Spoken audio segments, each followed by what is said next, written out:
មជ្ឈមណ្ឌលផ្ដល់ព័ត៌មានពីកិច្ចប្រជុំកំពូលអាស៊ានលើកទី21អាយដាមសរិនពិតសវណ្ណអគ្គលេខាធិការអាស៊ានបានផ្ដល់ជូននៅសន្និសីទសារព័ត៌មានជូនដល់អ្នកសារព័ត៌មានជាតិនិងអន្តរជាតិតាក់ទងទៅនឹងលទ្ធផលនៃកិច្ចប្រជុំពេញអង្គនៃបណ្ដាមេដឹកនាំប្រទេសជាសមាជិកអាស៊ាននៅពេលព្រឹកមិញដែលទើបតែបានបញ្ចប់ទៅថ្មីនេះដូច្នេះសូមអញ្ជើញទូរទស្សនិកជនតាមដានទស្សនានៅទស្សនវិជ្ជាទាំងស្រុងនៃសន្និសីទសារព័ត៌មាននេះដូចតទៅ Leaders have met in their plenary session, meaning in full, with ministers in attendance. They have addressed many issues pertinent to the work of ASEAN. First of all, they express their satisfaction in the way in which the ASEAN community is progressing. They have taken note of the fact that in external relations, in the political and security pillar, ASEAN has established itself more firmly in the architecture of international cooperation. Prime Minister Hun Sen reported to his colleagues about his attendance of the G20 summit in Los Cabos, Mexico. It is an expression of confidence that the world has for ASEAN, that the way in which ASEAN is trying to integrate ourselves among the 10 and with the dialogue partners in East Asia is being recognized as a best practice in international cooperation, in international coordination, and in trying to raise the profile of a collection of countries in Southeast Asia, even though small, but effective on the international arena. They have expressed their satisfaction that ASEAN now has 65 ambassadors accredited to us in Jakarta. There are now 4 permanent missions separate from embassies to Indonesia, the US, Japan, China, and Korea. 2 more are coming, Australia and New Zealand. They also welcome this development as a recognition of the importance of ASEAN as an organization. In the economic front, under the ASEAN Economic Community pillar, they have expressed their satisfaction in which 74-75% of the major instruments of cooperation among ASEAN in order to establish the economic community have been ratified by all member states. We have about 25% more, and we would do that as we move into 2015. They have emphasized the fact that ratification of these instruments are not the end of the work. Each member state will have to bring the agreements at the regional level down to the implementation and practice at the member state, at the state level, at the country level. And that's where we are facing some challenges, some obstacles, but in full awareness that these obstacles will have to be removed. And all of us must guard against non-tariff measures and non-tariff barriers. They have emphasized this over and over again. They have expressed some concern about the international situation, that could have some bearing on the growth of ASEAN. We will be, on the average, growing this year about 5.1-5.2%. Some of us who are more exposed to the international trade will be affected more. Some of us which has our own resources and our own markets, such as Indonesia, will continue to grow beyond 6%. But overall, they have expressed some concern about the situation in the Eurozone, the situation in the Middle East now, and the recovery or the possible physical cliff that the US is talking about could have further negative dampening impact on the growth of ASEAN. They welcome the decision of the economic ministers to go ahead with the launching of the ASEAN Regional Comprehensive Economic Partnership, ARCEP, that would bring 6 members of our dialogue partners around us, important to us, adjacent to us: India, Australia, New Zealand, China, Japan, Korea, under one roof. New architecture of economic cooperation that will be launched at this summit. They also express satisfaction that this time there will be a series of ASEAN Plus summits that would address economic issues, strategic political issues, security issues, trade and free trade and trade facilitations, investment with our major dialogue partners. They believe that this is going to be a very, very important stepping stone further into 2015. They have decided to celebrate the ASEAN community during the second summit under the chairmanship of Malaysia sometime toward the end of 2015. Malaysia will be in the chair. Malaysia will be responsible for organizing that celebration during that second and last summit under the chairmanship of Malaysia before handling it to Laos PDR. So overall, all in all, the health of the community is good. In some areas, it is excellent. In some area, needs some fine-tuning, but we are walking toward the goal of 2015 with confidence. Thank you for your attention. Thank you for your support. Thank you for your cooperation. You will have about 5 minutes to ask me whatever you want to ask me. Thank you. Please. What does Brunei's chairmanship next year mean for ASEAN? And what will ASEAN be expecting of Brunei as it takes on the chair next year? Well, I have just asked the Sultan of Brunei, His Majesty, is Brunei ready? He said, yes, of course. Brunei has been very active member of ASEAN and has chaired ASEAN before and has hosted APEC before, APEC summit before, and Brunei has a lot of initiatives being readied for the consideration of the ASEAN leaders.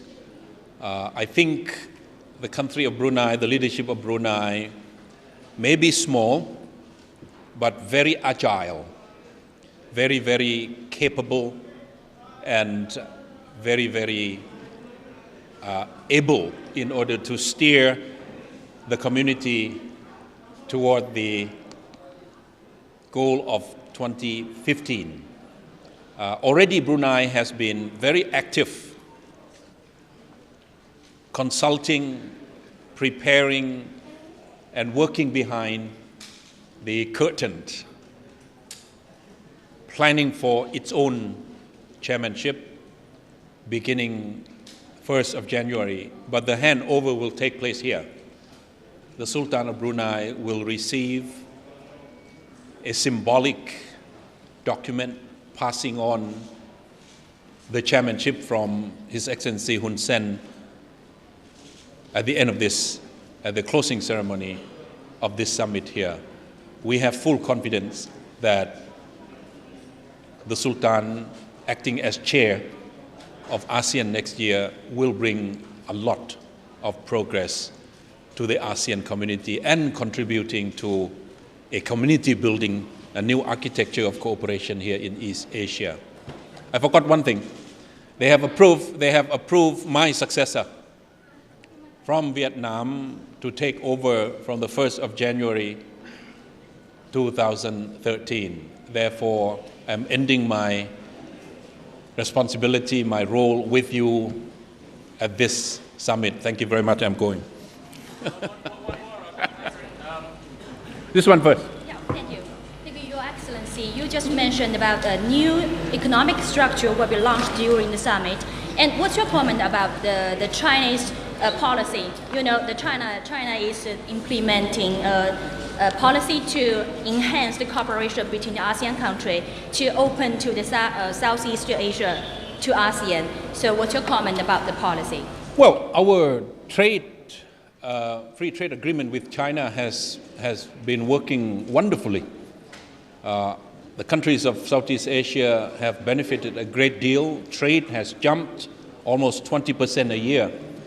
And we are hoping that there will be more investment from China into the landscape of Southeast Asia.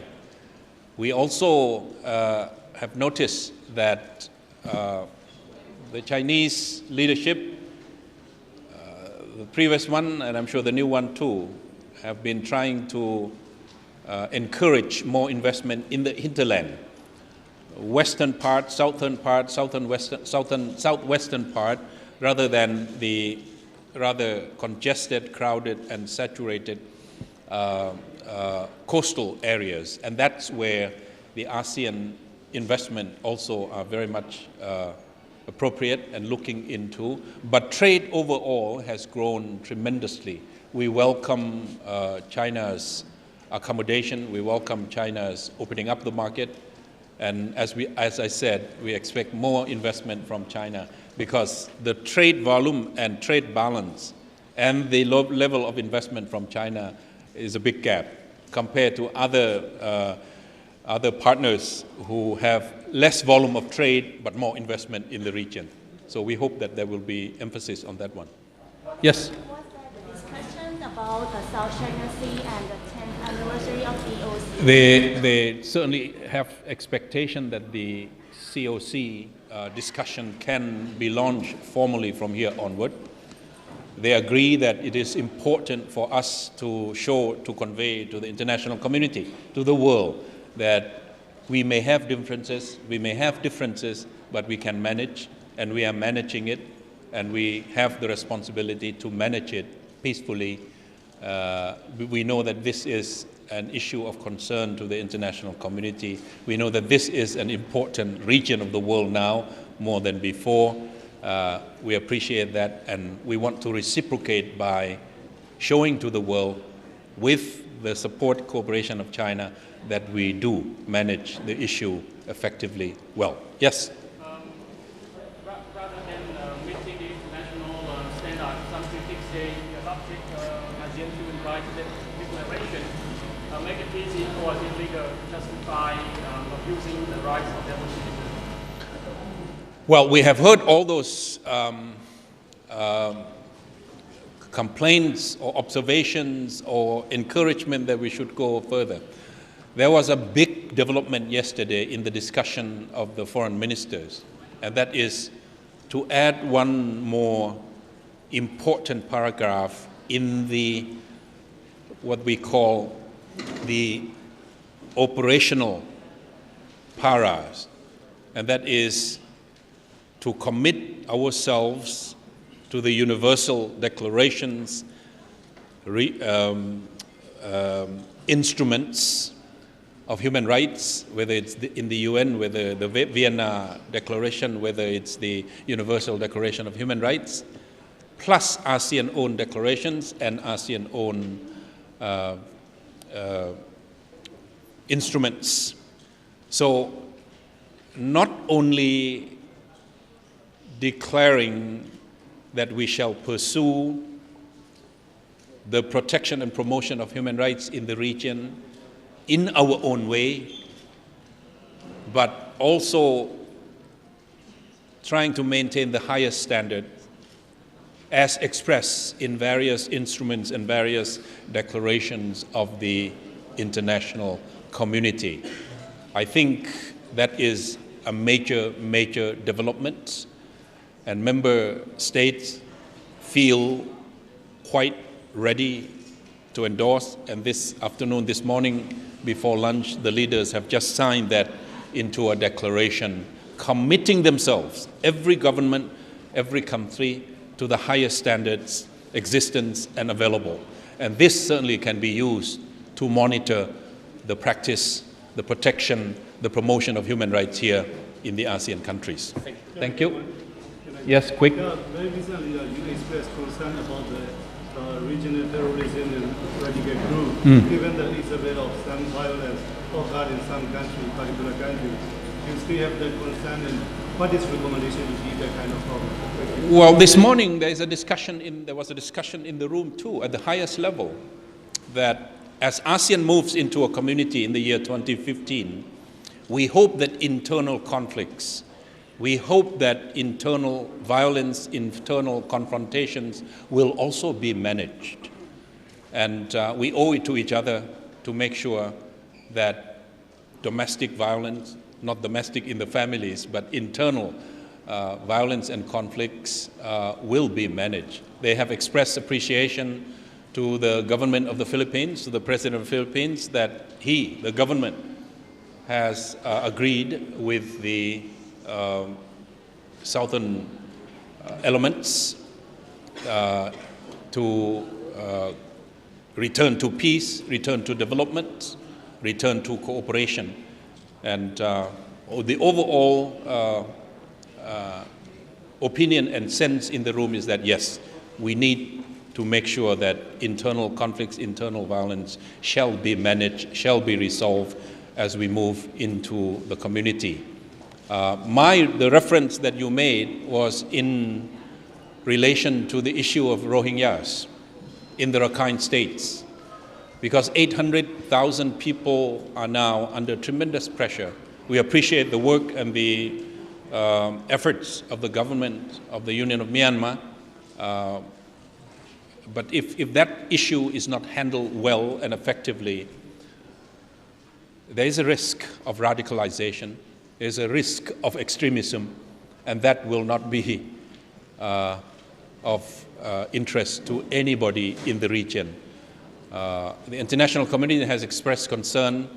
I have expressed my concern, and I am sure the leaders in between them, among them, will also express more than just the generalities of internal conflicts, but I'm sure there will be some discussion during bilateral meetings between them and among them. Okay? Okay. Yes, Thank you. Sir.